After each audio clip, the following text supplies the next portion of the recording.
are the inexact matches and the multiple matches, and especially in case of RNA-seq data, the exon-exon junction reads we have to keep in mind during mapping. And another about PROSEQ and the full RNA-seq analysis pipeline, and about its visualization also. Okay.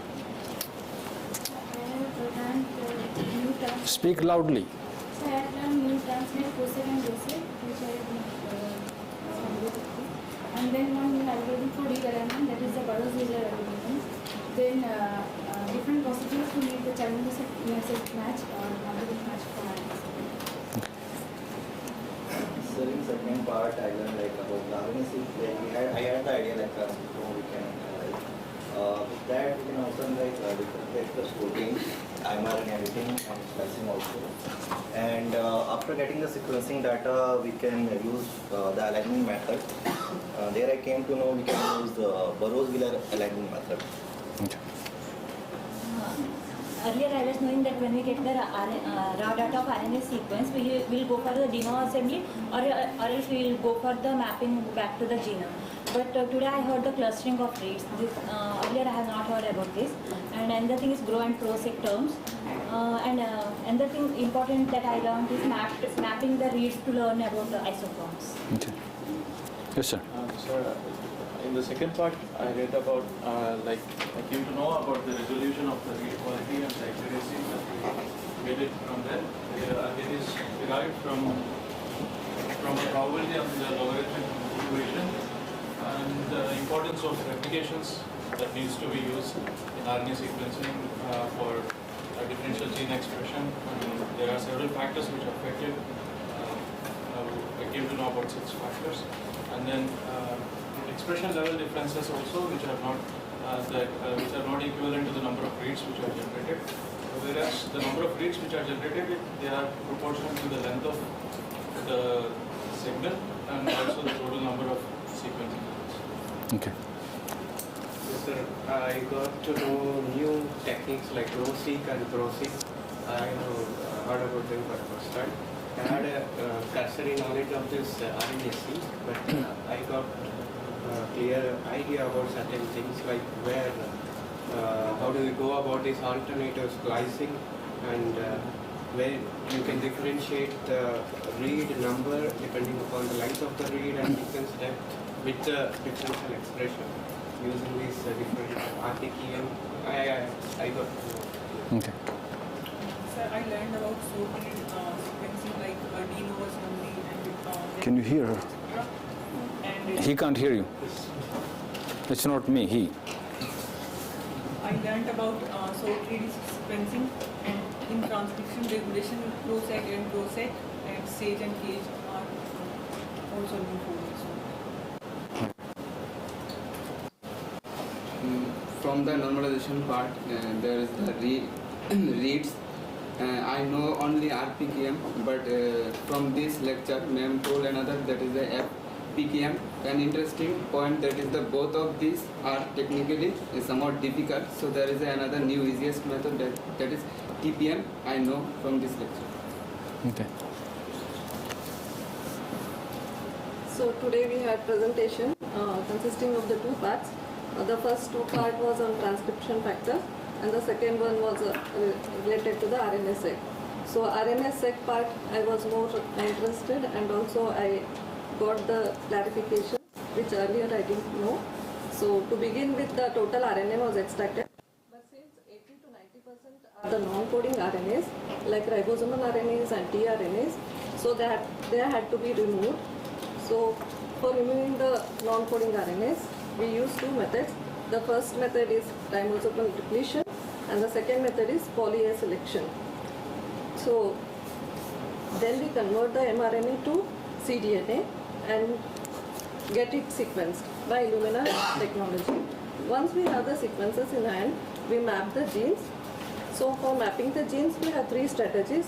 One is based on the reference genome, the second one is based on the transcriptomics, and the third one is the de novo assembly.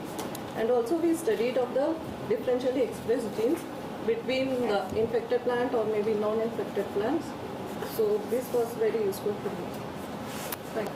actually let me told that the transcriptome analysis we are going to sequence RNA, cDNA that told by her, and comparison of this transcriptome with the genome, we can find out the exonic regions, and we can use the short reads and assembly and genome assembly, etc.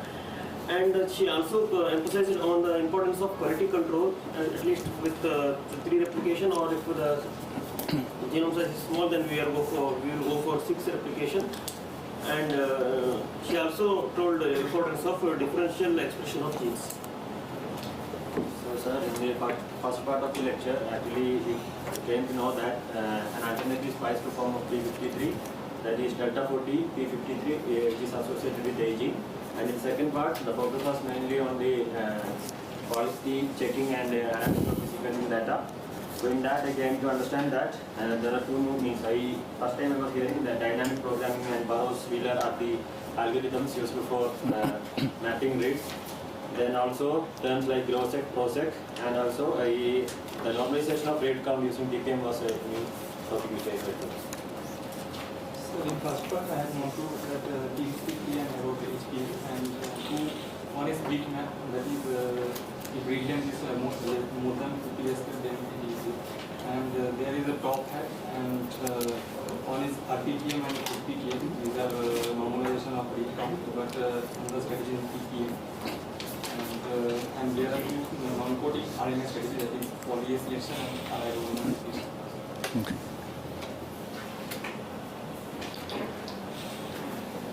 First time I heard that transcription factor binding sites are transcribed when the transcriptor factor is activated. And second was exon-exon junction while necessary for quality of data to occur. And different parameters we should keep in our minds through analysis of the data, like log time values and P, probability of errors, what is their issues. And 3 different parameters also she discussed very well. Why before extraction of RNA or DNA, we should keep in mind that replication, randomization and covariates data should be keep in mind, because your data is your expression of RNA. You believe on that after recording of data that there is variability in data due to the presence or absence of a gene. So we should keep in mind, because replication and recording and all these are extremely handling very carefully, so that we get the data in a very unbiased form. And last, I also knew first time that why extracted the RNA in a small quantity or large quantity doesn't matter. It's matter of extraction of gene is same on that both the parameters. Okay.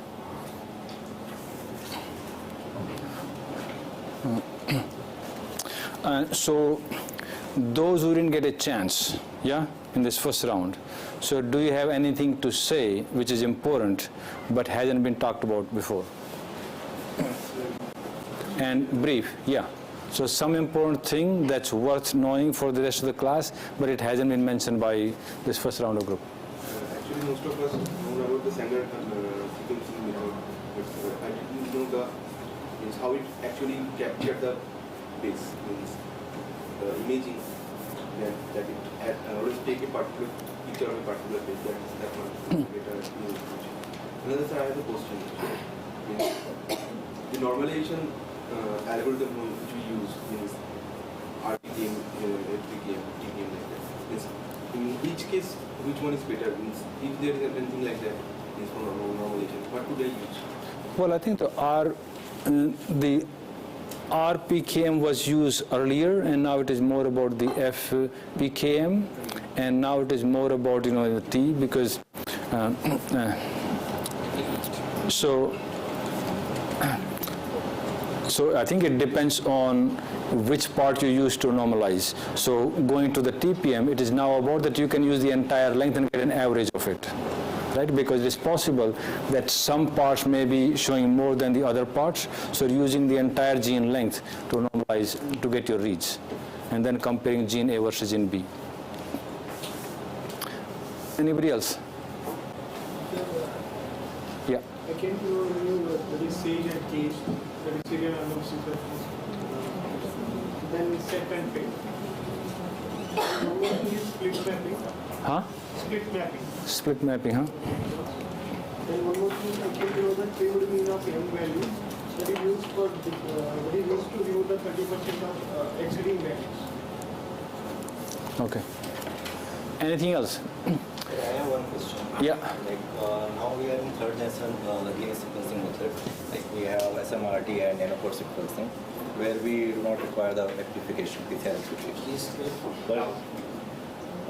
But still, why we prefer still like this one, Illumina sequencing? Like, Why we prefer what? Illumina sequencing still why it is that much common. Like we have advanced method also. This single molecule real-time sequencing and nanopore sequencing. But still it is not that much common. Well, so what happens with technology is that first you invent, yeah, then the question is how fast you can execute or implement it.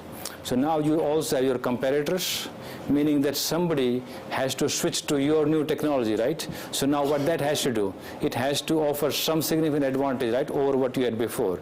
Now suppose you already invested $1 million in the Illumina sequencing, even if the new technology comes and it's probably, let's just say, faster than what you had. But you might say that I don't have $1 million, right, to spend again on this new thing, right? So you are better off with slightly slower thing that you have, and only when either its lifetime runs out, when you are ready to buy a new one, that might be the time.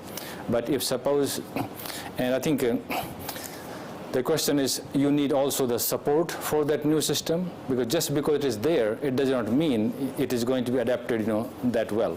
So there are lots of market forces that dictate, even though new things are coming up. But some things are, in theory, very good, yeah. But whether it is user-friendly or not, right, and whether that new outfit has a good support system, right, or not. And so there are many factors that can control. But if it is really superior, then over time, that's going to take over, and people will buy less and less of this other outdated technology.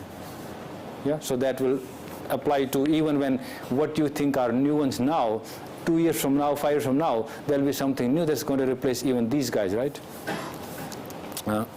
So we'll do exactly the same thing, that what did you learn yesterday? Yeah, the whole day yesterday. Good? And it'll be short, just 1 or 2 things that you think were very important for you that you did not know before. So 30 seconds to write your 1 or 2 important thoughts. And be brief.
And I'm going to start with you.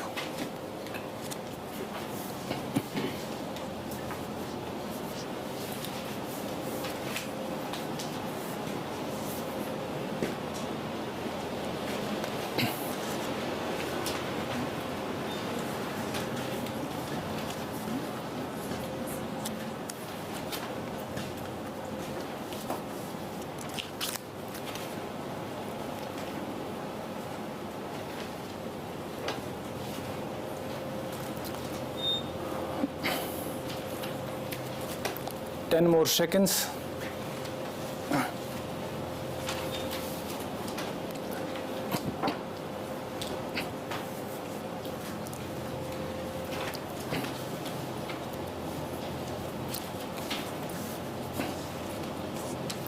So this time we'll start at the opposite end, so with you, and then we'll go the opposite direction. Yesterday I learned the very fundamentals of molecular biology. It starts from the transcription factor. We started with the DNA replication and transcription. We learned about sigma factor and now sigma factor coenzyme, glycoperon, erythropoietin, and regulation, and the regulation of how to regulate the negative and how to regulate the positive based approach. And also learn about the translation and how to we identify the various kind of polymerase, polymerase 1, polymerase 2, and polymerase 3 discovery using alpha amide experiment. And after lunch, we proceeded for the Galaxy-based web server to how we hands-on practice the tools. In that we saw huge list of tools, including from raw data execution, from fast QC, Primomatic, well-read assembler, huge list of assemblers. We can also perform the variant calling using GATK. If we are going for the metagenomics, we can use Mathu, time. Okay. And we also perform the practice how to import data from UCSC genome browser. That is University of California, Santa Cruz. We can import. Okay. The UCSC genome browser is very useful. We can either we are working from human, animal, or any source. We can download the gene or genome coordinates and use as a reference to extract the particular genomic position in their genome browser. Okay. We can also use that genomic coordinates in the form of GTF or GFF format to build our own reference browser for the gene prediction using the one of the best software on SME. Okay, that's good. Yeah, thank you so much. All right. Some new thing we learned yesterday was super enhancer and the combinatorial controls.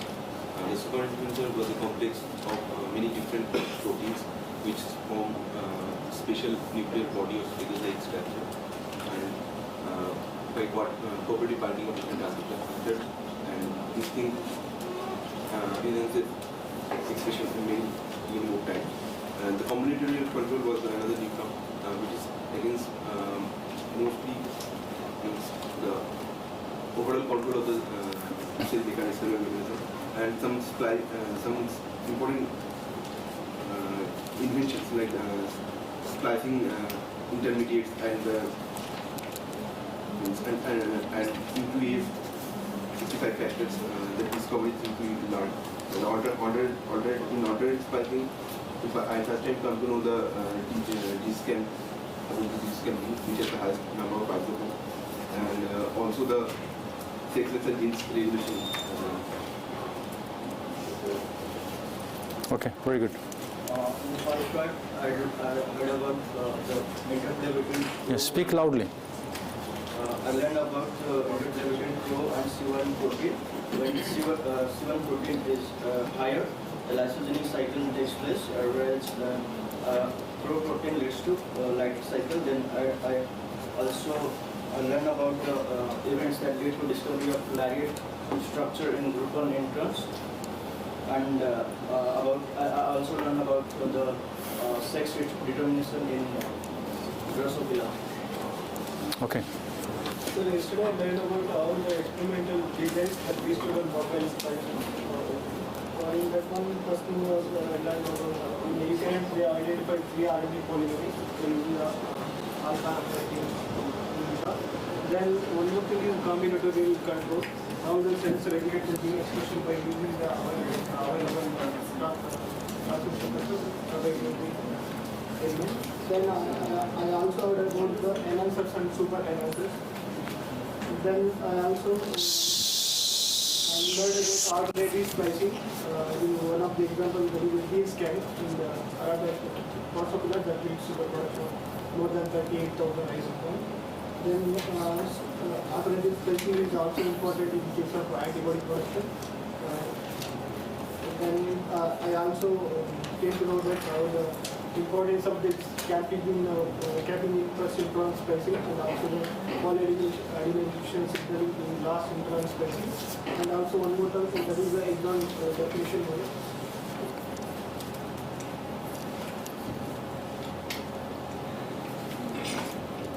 Sir, yesterday we could learn about some basic techniques like central dogma and specificity, sigma specificity, and about the sigma factor, as well as positive and negative regulation of genes and gene regulation in prokaryotes and eukaryotes.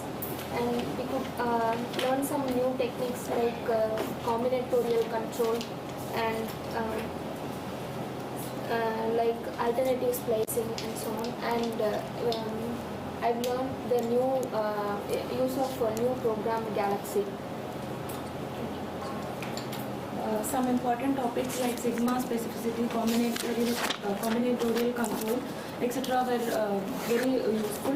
And the most important which I got was that capping at 5' was very important for removing the first intron, and the polyatyl, which was for last intron, that was very much new. And the 3 polymerases which were classified based upon the alpha amyloidine, that was also refreshing. One more thing, the alternative splicing, which also play an important role in shifting the membrane bound to secreted form antibodies. So yesterday we have learned about the role of the sigma factors in the transcription of the both prokaryotes and eukaryotes, and we learned about the role of the RNA polymerases in the transcription.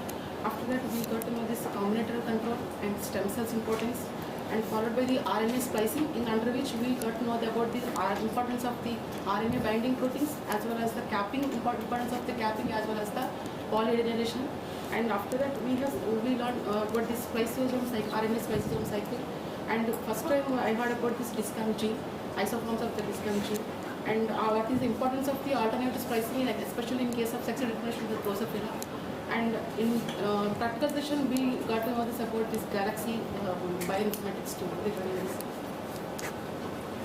Sir, yesterday we have learned about the main gene regulation, sir. The difference between the gene regulation between prokaryotes and eukaryotes, especially this sigma factor and GTFs. And also we have seen the importance of this RNA splicing, alternative splicing, and we have seen the role of the PCC and specific genes, sir. And afternoon we have seen this U6 component of the spliceosome, sir. And also we have seen the role of alternative splicing in sex differentiation of the fruit flies. And after that we have seen the Galaxy software, sir. In that we have learned this extraction of these SNPs, especially from the exonic regions. Thank you. Yesterday, most of us have read in textbooks how the experiments are conducted, but yesterday you made us to think that what made the scientists to set up the experimental procedure, and we were not aware of the Nobel Prize winners of different events like translation and all. We could know that, and your discovery that UNSNRNA was also we felt very happy that you are the discoverer of that. And as our friend said, many things like capping, polyadenylation importance, and switching between lytic and lysogenic cycle was also new to us. And in the afternoon session, the Galaxy programming also we learned. This was a new thing for us. Yesterday we come to learn about the combinatorial control, which is present in plants and humans, but absent in the bacteria, and the importance of alternate splicing, which is a mutually exclusive event, and it gives rise to the diversity in proteins and mRNA. And after it, sir, in the afternoon session, we come to learn about the website Galaxy, which can be used to identify different SNPs and exons mostly in the animal kingdom. However, it can also be used to browse the data from the plant kingdom through NCBI domain also. So yesterday I come to know about the sigma factor of E. coli, super enhancer and enhancer, the exon definition model, the sex determination of Drosophila, and the discum isoform of the discum gene, and in the afternoon the Galaxy project, which is very important to me. Yesterday first session was very brief and informative regarding central dogma and splicing, but alternate splicing I heard about first time and learned about it. Except that sigma factor enhancer was new for me. I learned about that. The combinatorial control was also new for me.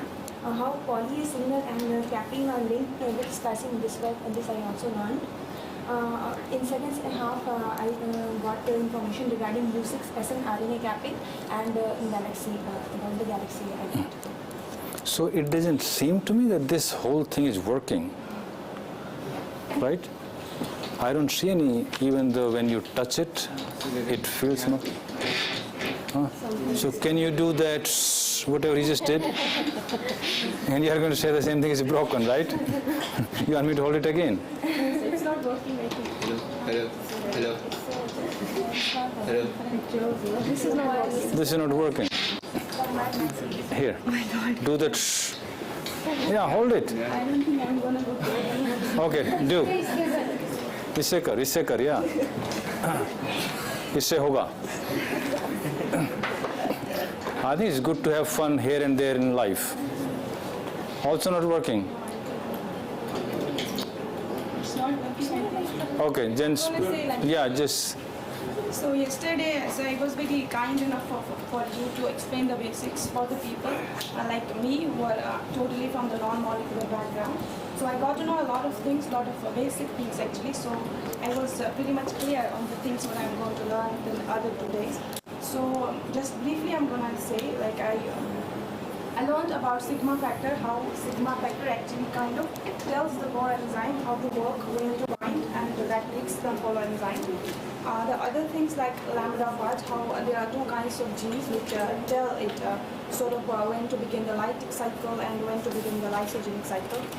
Besides these, I got to know about the enhancers and the super enhancers, like how enhancers activate the gene expression from a distance, and how they work both in orientation independent manner and distance independent manner. And I also got to know about the super enhancers, how they are nothing but sort of clusters of enhancers that work in together, like in coordinated manner. And that's pretty much it. Okay, very good. The things which I wanted to say is already said very well by the others. So one thing which I would like to say is that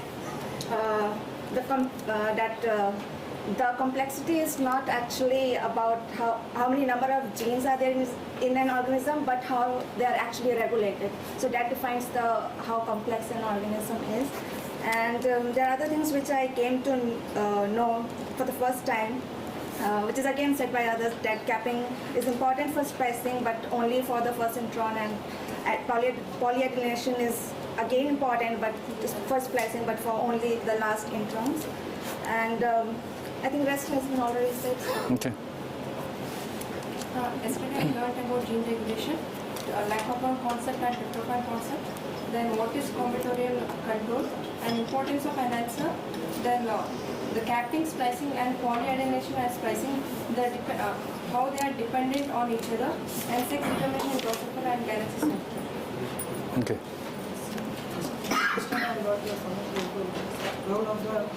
Loudly. Role of the sigma factors and ribosomes are self-splicing, and transcription is the same in 3 different RNAs, but in splicing is different. Okay. So those who were skipped in the second round, do you have anything else to add which has not been said before? Yeah? And that you think will be good for everybody else to hear? Yeah? But loudly is a condition, because I've been told that if you can't speak loudly, they can't hear you. If they can't hear you, they can't understand you, right? It's as simple as that. So you want to be heard. Yeah, go. So yesterday we had 1 lecture about the DNA, RNA, protein, its regulation, and of course splicing. But the most important, we get to know 2 nice ideas from you. Like we all are reading the Central Dogma of Molecular Biology from initial classes. But of course, I never thought like what will happen after protein. DNA to RNA, RNA to protein, and what next after protein. So that idea I came to know from you only, like whether the protein can multiply itself, and you mentioned the example cosinal. So what the next arrow will be. So this nice idea I came to know.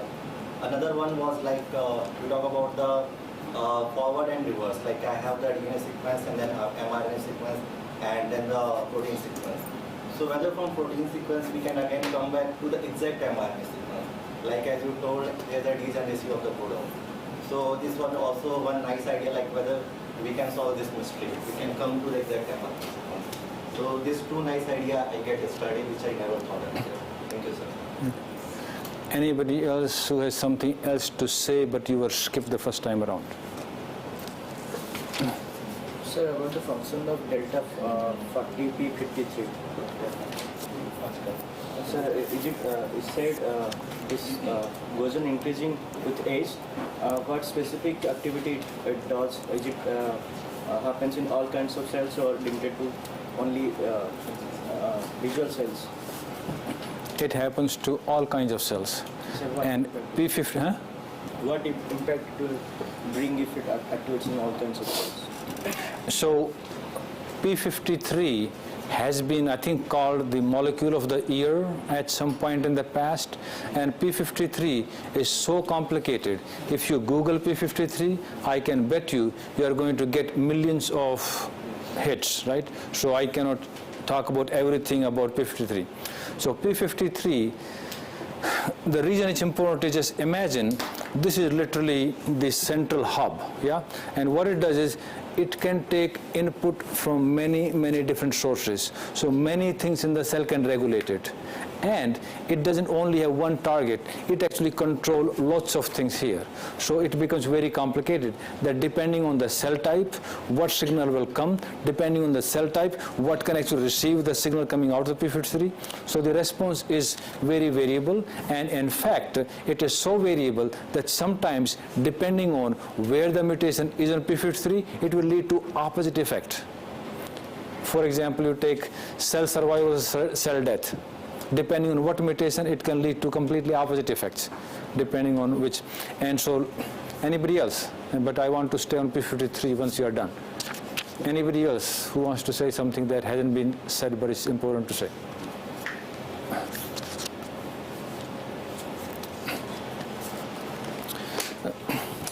So, this dominant negative. Yeah, who can explain what dominant negative is? Don't look at your notes. So remember our friend Mendel, yeah? What he did was he studied plants. Or he didn't study, he grew some plants and began to count things, yeah? That's all he did in life. But that's a very important thing to do in life. So in that, the concept was that suppose you have this so-called wild type or the big T. So big T means tall plant. If there is some kind of mutation there, yeah, that will make it a small t, so that leads to a dwarf plant. So now this is and if you bring the capital T and small t, what happens? The big T wins, right? That's the law of dominance. The small t is there, but it's not really showing up anything. Now the thing with dominant negative is that in a situation of capital T and small t, yeah, small t seems to have no effect. Capital T wins. But in the case of dominant negative, the mutation is of the type that the small t that's present, it is not only bad to begin with on its own, but it also inactivates the good copy of the capital T. Yeah? So dominant negative. So dominant means it's a mutation, but remember, the wild type is dominant normally, coming from this Mendel's chart of 7 characters. Yeah, but here, what you have is mutation has made it dominant, and it is negative that it is not only inactive on its own, but it can even make a good copy. Yeah, if other good copy of P53 present in the same cell, even that becomes inactive. So now the question is, what's the basis for that? So imagine. Dominant negative, so what will be the phenotype of the plant? So hold on for a second, but very good thought. So are we good so far? So now the question is, what is the basis for this dominant negative phenotype? So imagine, and you saw from today's picture that P53 acts as a tetramer. Yeah? And that's the key for white can be dominant active. So tetra meaning that it can dimerize. Yeah, so proteins can dimerize in two ways. They can make homodimers, they can make heterodimers. Yeah, so now suppose you have these 4 copies of p53, and if you have wild type and the mutant in the same cell, and this mutant is of the dominant negative type, so now there'll be, it's now a mathematical situation, right? So they will combine in all forms, right? So you have the wild type good copy and a mutant copy. So you will have some complexes which are all 4 good copies of wild type. There are some where there are 1, 2, 3 or all 4 bad copies. Yeah. So suppose that all the 4 bad copies are bad. Yeah.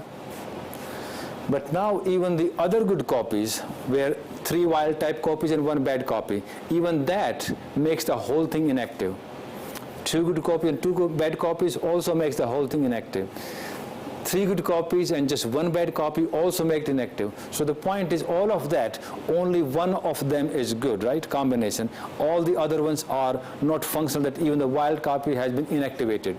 So now what will happen is, in this case, that whatever p53 was doing, yeah, so one possibility is that it will have no effect. If it had no effect, we wouldn't call it dominant negative, right? It is showing some effect. That's why you are saying that, hey, the moment you introduce this one, even the wild type function is gone. Yeah, so it has some bad effect. So what it does is that, suppose you have, so a typical, let me take a step back. So we talked about enhancers. Yeah, enhancers work in this orientation independent manner and distance independent manner, because the whole point is that the DNA can just loop around and bring that activator bound to enhancer close to the promoter region, where it can recruit RNA polymerase or the GTFs to recruit RNA polymerase to the promoter sequence, right, and activate transcription. So the activator, what we call is, it has a modular domain structure, MODULAR, kind of like, I'm sure you have heard of what is a modular kitchen. Yeah? What is a modular kitchen? Hold on, the people who are experts in kitchens. No, because you pay more attention to things than I would. So anybody? In this row is I'm looking at. Modular kitchen, come on, it's not a serious question. The moment you go into a shop, right, say, hey, bahut achhi lag rahi hai, or it's crappy. Yeah. What makes it achhi lag rahi hai, crappy? Everything is accessible and So modular kitchen is, one was that the builder who actually built it, they put everything, all the concrete, cement, the sink, and everything, right? So after you go in there, unless you break the walls, you have no way to change it, right? But suppose all the builder did was, he just gave you a slot, yeah? And now you go to a shop, and in fact, if you are smart enough, you will first go to the shop and say that, this is the kind of sizes that, they sell, because it's easier to get that size made, right? Otherwise, you have to kind of customize it. So then you will bring all the things, and they will just, fit there. If you decide to change your mind, you can then rearrange these things. So a modular transcription activator is, it has a DNA binding domain and what we call is an activation domain. So through the DNA binding domain, it binds to the enhancer sequence, and through the activation domain, it now recruits either directly RNA polymerase or the GTFs, and there are also what is called mediators, right? They bind to DNA-bound activators, but they don't necessarily bind themselves. But the point of that is, either directly or through mediator, they are there to recruit the transcription machinery to the promoter sequence. Yeah. So DNA binding in that. So now the problem is that with the DNA binding domain, suppose, and that's very common, there are lots of factors, not all of them, but they bind to the DNA as a dimer. Yeah. And so let's just say you have heard of what is called a palindrome sequence. Yeah. So palindrome is that a dimer binds in this way, right? So each one sees exactly the same sequence, right? So suppose the binding site is GAA-TTC. yeah, on this top strand. In the bottom, it will be again GAA TTC. So if half of one of the two monomers binds here and other binds like this, they are both seeing TTC and TTC over here, right? So now imagine a mutant has come in, yeah? The mutant could be either in the activation domain or the mutant can be in the DNA binding domain. So now if a dimer is formed, right, so it is possible that it can affect the binding. So you need 2 copies, right, to bind to the DNA sequence. If the mutant came, then you only have half the copy to bind to the DNA, right? Only one of the 2 can bind. So imagine like this, that I think I am very stable, right, because I can bounce around, because I'm standing on my 2 feet, yeah? Now you cut off my 1 foot, yeah? And I don't think I can do this yoga pose for a very long time, right, before wobbling. So when you have this dimer, 1 copy is bad, that makes this leg gone because it can't really interact much. So only other copy can bind, yeah, but that's not binding strong enough, yeah. So this bad copy, yeah, this is actually the recessive part. Right now imagine that you do something, but you put a big something over here that even that interferes with, you know, standing on this leg. Not only, so this is just innocuous, right, it's benign, right? But suppose this change in such a way that it can, you know, poke into, hole into this, that even this is not stable. So that's what makes it that you can inactivate a wild type copy. So the question for your, the answer for your question is, it depends. It depends meaning that depending on which protein you are studying, what phenotype you have for the wild type function, and because we know that regulation comes in positive and negative manner, the positive negative, so you can have either activators and repressors. They also can be regulated in both ways. You can have an inactive activator which can be activated, or you can have this active repressor that can be inactivated. And the opposite is also true. So there is too many combinations. So now depending on what that protein does, the phenotype is going to be different. Yeah? So it is not going to be a very simple answer. So good, dominant, negative. Some of you mentioned exon definition, which I left out yesterday. Yeah? So, and that idea is kind of very near and dear to me. So let's just see how we go. You hold this for me just for a moment. Yeah. So this is our exon 1, this is intron, and this is other exon. Yeah. So the question is, you said you heard about exon definition model, right? But I'm going to ask you, what do you mean by that? What's exon definition model? We all agreed that CAP affects the splicing of the first intron, poly A tail influences the splicing of the last intron. Yeah. So now what happens to these things in between? So imagine there are these situations, exon, intron, and exon, but those are all internal. Internal ones, they don't have access to the cap, right? That's far away. They don't have access to the poly A tail, that's also far away. And they also have similar problem. So remember I told you that the discovery of introns led to Nobel Prize of Phil Sharp, but the first author on that paper was Susan Burgett, who happened to be my teacher at Baylor College of Medicine. So C was the one first proposed in the late 80s, exon definition model. And that's very interesting problem.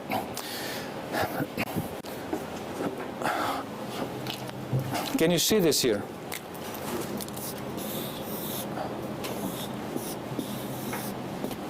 So anytime you study, let's just say splicing, you have the whole gene, right? Sometimes the gene can be 10 kilobase or 1000 kilobases long, right?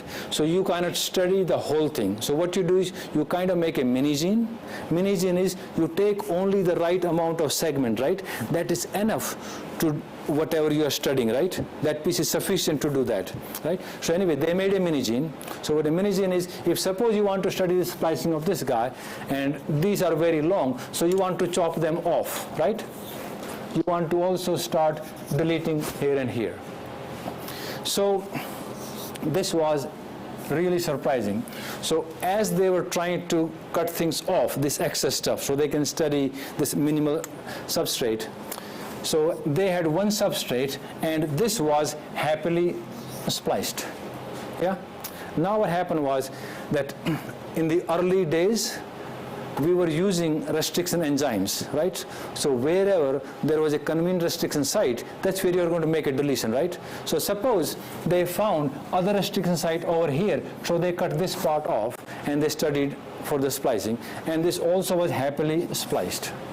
Now to do it further, they found one more restriction site over here, and now they cut off this part, and they looked for the splicing, yeah? And the question for you is, what do you think?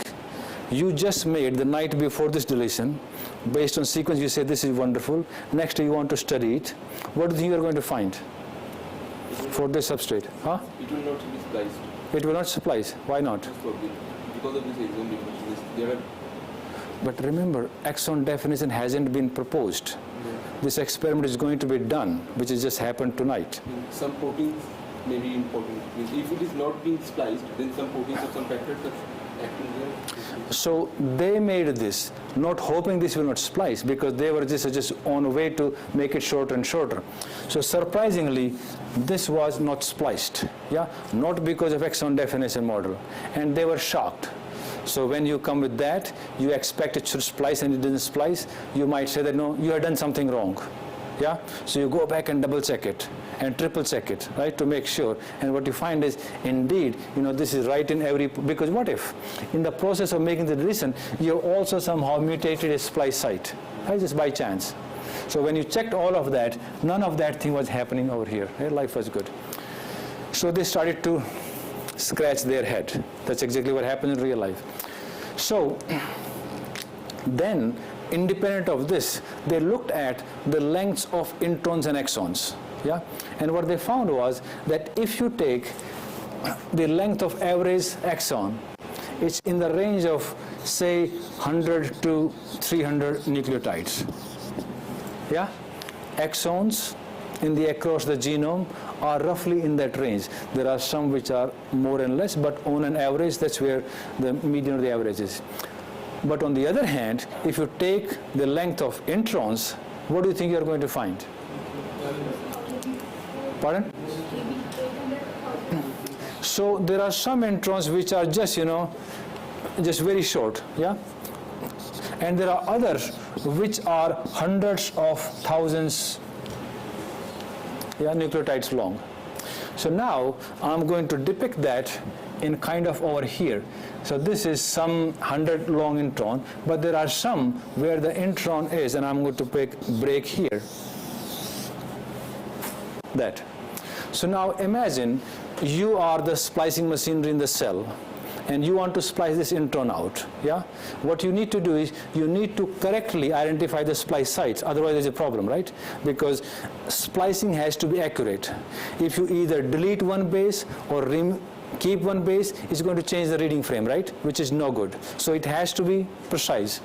Now when you are suppose you are U1 machinery, you found the 5' splice site, yeah? You know this is exon, the intron is starting, and now you have to somehow tell the machinery, hey, look for the 3' splice site. So suppose you kind of do this scanning, right? So this is almost like the Atlantic or the Pacific Ocean, right? Because, yeah, for some introns, you may be able to find the 3' splice site very quickly, right? But for others, you can be a long way away and in the middle of this, big white killer sharks, right? You may never come alive. And the same problem exists if you suppose are U2 and first found the 3' splice site, and now you start to scan the opposite way, yeah?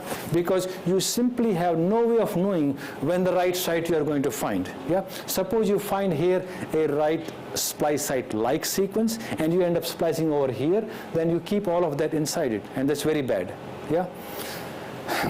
So, going back to this versus this. So Susan Burgett, yeah, who discovered introns, she thought to herself that what if very early on in the spliceome assembly, the way the logic works is that if you are the U1, yeah, found the beginning of the intron, he says, don't go look this way. So he says, what if you start to go and look this way? Then you can be sure within the next couple of 100 nucleotides, you are going to indeed find a correct 3' splice site, of course, of the intron before. Yeah? So now, suppose this and these two guys know how to help each other. And the way we are going to help each other is, sir, can you get up? So let's just say each one of them are very wobbly, right? So if we are wobbly, yeah, get your hand up. And if we can do this, and right, we will not fall. So this guy is helping this guy to bind to this. Suppose this happened to be the first one over here. He said that, you know, I think there is going to be a good 5' splice site-like sequence, but of the next intron. Right? So this is our exon definition model, that early on, for the splicing of at least some introns, this is what plays a role as to how splice sites are defined initially. Of course, when this happens, they know that this will interact with this one to form spliceome here, spliceome over here. But now conceptually, this is exactly the same problem. That if you now keep going this way, so this helps and this helps, yeah? So that takes care of all of the internal exons, yeah? But now, very last intron, I'm now telling the story backwards. The very last intron, yeah, now doesn't have its partner, yeah? The very first intron doesn't have this other partner, yeah? So the concept, which was from the exon definition model, also applies to the first and last intron, except that the help comes from the cap or from the poly 8 tail. Yeah? Okay. Time for lunch? And just hold on for a few seconds because I will not be able to come. Steady state. So you do the RNA-seq. What you do for the RNA-seq is you take your cells, you take your plants, you take your whatever you want to do, right? Crush it, isolate RNA, and send it these days for just sequencing, right? So this is what we call is steady state level of mRNA. So now you have one cell versus other cell, and in one you find less mRNA, in another you find more mRNA, and you can say that there is a difference, right? So now the question is, you would think, so what is causing that? One could be that the transcription of this cell, of this gene is much higher compared to there, yeah, and that's why more or less. Or the transcription of this gene is much lower in this situation, that's why there's a difference, yeah. But there's a problem with that logic. Why? Meaning that just by finding different levels of mRNAs, you may be tempted to conclude that the transcription is higher and low for these two guys. Yeah? But what's the problem with that logic? Length of the gene. Pardon? Length of the gene will lead to more number of reads. Okay. What else? The sequencing depth. Okay. Variation also leads to difference. Okay. Stage of the crop. State of the? Stage of the crop. Crop. Okay. What else? Huh? Loudly, I didn't hear you. Differential expression. Differential. Yeah, but that's the transcription up and down, right? So what if the gene is transcribed exactly the same way in both, and yet you have these differences? It is possible because there are many RNAs which are controlled at the level of RNA stability. Some RNAs are more stable, some are less stable. So at the steady state, what you are seeing is not simply the rate of transcription, but a combination of the rate of degradation. Yeah? Meaning that you might be thinking about transcription, but this gene is controlled not at the level of transcription, but the level of mRNA decay or mRNA stability. Yeah? And the opposite could also be true, that you may be tempted to think that one RNA is stable, one RNA is unstable, that's what's causing it. But no, it could be the transcription levels. So the point is, in the steady state, it's a combination of the rate of synthesis and the rate of degradation that's going to decide how much you have at any given time. Yeah? And that's a problem for some of the genes which are transiently expressed. Yeah? So let's just say there's one gene in response to, suppose you give your favorite hormone, gibberellic acid or abscisic acid or whatever, right? In response to some genes are turned on and off, yeah? But suppose a gene already has about 1 million RNAs of that gene, yeah? In response to that, that indeed goes up, yeah? But now it goes up only by, let's just say 100. So 1 million versus 1 million and 100, no big deal. But in response to the stimulation, there is a difference from no RNA, unstimulated, versus 100. That's a big difference. So that, because of this excess of the stable RNA, will swamp out your signal. Yeah? So that's the reason to go to GrowSeq. So what the GrowSeq does is that during transcription, it's called the global nuclear run-on. So what you do is you introduce biotinylated nucleotide, yeah, at a time you are stimulating your cells with your whatever hormone, yeah? And now what happens is that every RNA that is already made before your stimulation, it is not labeled with biotinylation. Only when you give your biotin and your stimulus, it is labeled. So now, in untreated, there is a 0 signal. But in a treated, the signal is 100. So this is a huge difference. But if you did a typical RNA-seq, you will never get to see this million versus million and 100. If you do a GrowSeq, you will see a difference of 0 versus 100 or 1000. Yeah? So that's called nuclear run-on. And is there anything else? So in this ProSeq, I don't know, and I don't want to lie to you, and then you come and tell me that this professor just fooled us. But I'll find out what is ProSeq.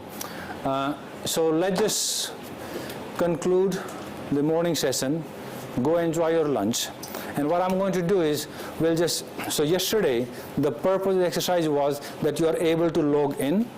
You can do their tutorial, and Professor Dowell suggested a tutorial about quality control, how to actually do that in the Galaxy. And second was how to do one more thing, and that she has sent me the tutorial, right? So we'll try that, and I'm going to just go through a bunch of things. So what we find is that in the Galaxy, there are just tons of tools if you go and click, because every time you click on this, one tab, 10 other things show up, right? So it has a lot more than what you're going to need, and you cannot be an expert by the time I leave tomorrow, yeah? But whole point is, we'll give you a little pointers of how to get started, and then on your own, long after I'm gone, right, you can start, working on that.